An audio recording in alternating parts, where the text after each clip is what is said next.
Hi guys, and welcome back. So, we have moved on. We have done ionic compounds, molecular compounds, and polyatomic compounds. So those are the three compounds we've done, and we are now on to multivalent compounds. So actually, they're still a compound.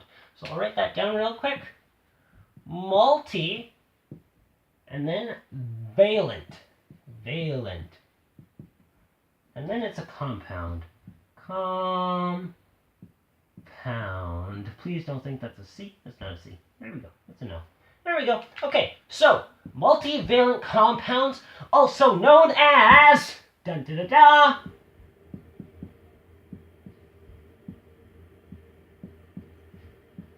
CILTs. Yeah, like like the guys from Ireland. Yeah. I think it's them, and they wear like these dress thingies, except they're guy dresses, so they go, yeah, and they look really funny, and they got funny stripes, like that, yeah, those thingies. Anyways, so that's what we're talking about, kilts, except not the dress things. These are element kilts. No, elements don't wear kilts. But anyways, so to move on, these are our kilts. So there's only 4 of them. 4 kilts. So, I'm going to bring them up once again, take them out of their paper so you can see. If you have a cheat sheet, please use it, because there are questions. And please have fun. If you have to pause the video, please do at this point. So, as you can see, I'm moving your desk rest. These are kilts, or multivalent. So this is the name. So there's copper, so C, iron, I, lead, L, and tin, T, so kilt. And these are the symbols. Now, kilts have multiple charges, so they have 1 charge or 2 for copper. Iron has 2 or 3, lead has 2 or 4, and tin also has 2 or 4. So that's the difference with kilts. They have 2 charges, and you're like, 2 charges? How am I supposed to know which one it is if it has 2 charges? Well, actually, the answer is very simple. No, the answer is not simple. Please don't write down simple if your teacher asks. They say, what's the charge? And you say simple. Yeah, please don't do that.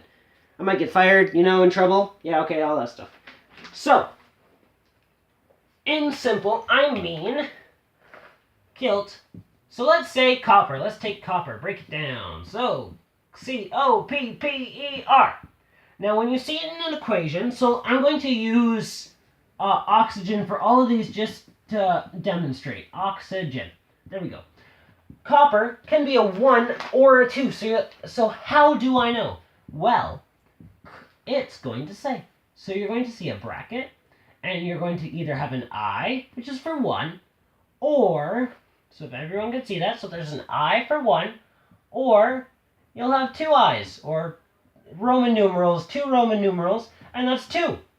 It's as simple as that.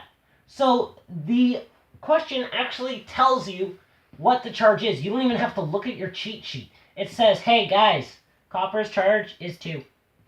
So it's really simple. So let's break down then.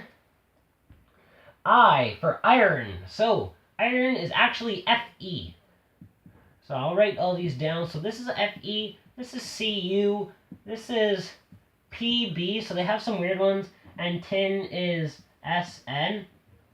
But anyways, we make it work. So, iron. I-R-O-N. Iron can be 2 or 3. So let's say it's iron oxygen. You're like, oh no, which one is it? Well, it just says 1, 2, 3.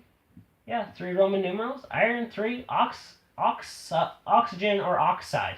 It's actually going to be oxide. Let me fix that.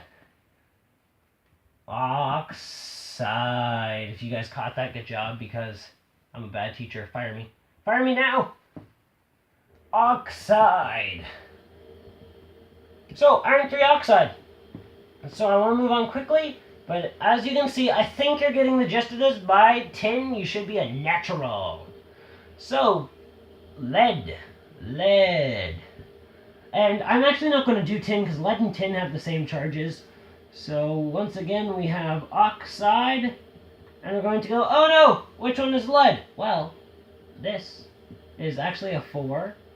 IV, because in Roman numerals, quick lesson on Roman numerals, If this is a V, it's 5. X is 10. This is 10.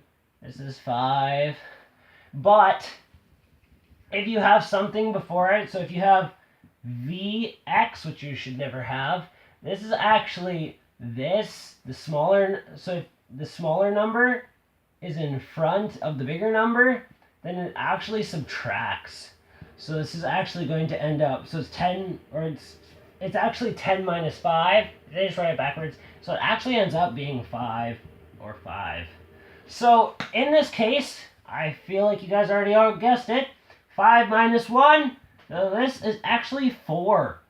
So lead and tin can both be 4, or it can say, let's make it easy on them, and let's make it 2. Well, then it can also be 2. So depending on the situation, the charges will change. But anyways, that is my lesson on multivalent compounds. I hope everyone understood. If you have to rewatch the video, please do. And please have fun and enjoy your day. Bye. See you guys next time.